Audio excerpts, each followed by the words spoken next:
Здравейте, казвам се Мария и съм една от първите ученички на училища Европа в Монтана. В момента живея в Щатите, където съм от 96-та.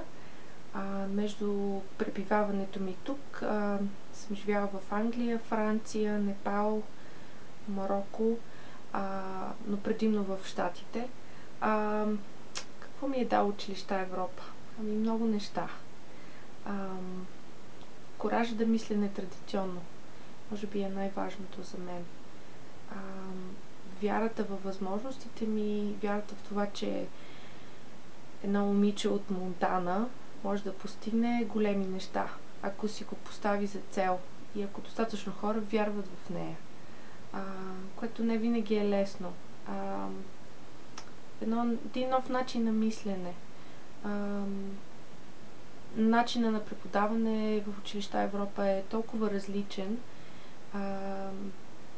че той окуражава учениците да мислят по друг начин за тяхното място в този свят, за себе си, за хората около тях, което ми е помогнало през годините да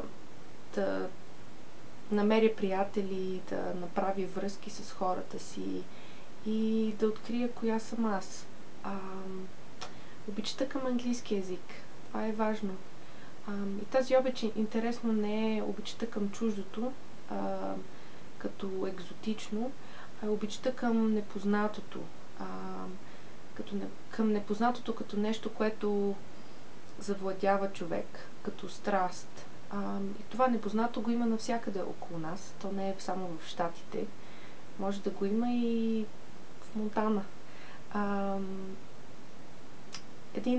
Една нова педагогика, която прилагам като професор сега и аз към студентите си.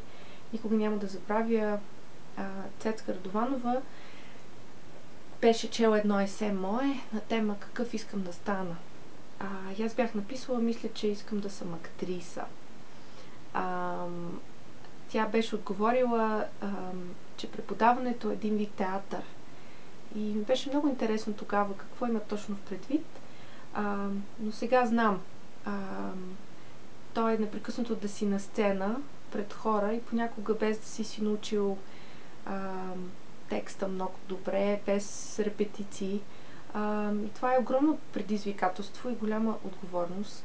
И би казала, че всички преподаватели в училища Европа, с които съм имала шанса да работя, са показали, че не ги е страх от тази сцена. Че тя ги завладява и че те я обичат. И тази страст към преподаването, тази страст към знанието, към учениците, се надявам, че се е предала и на мен.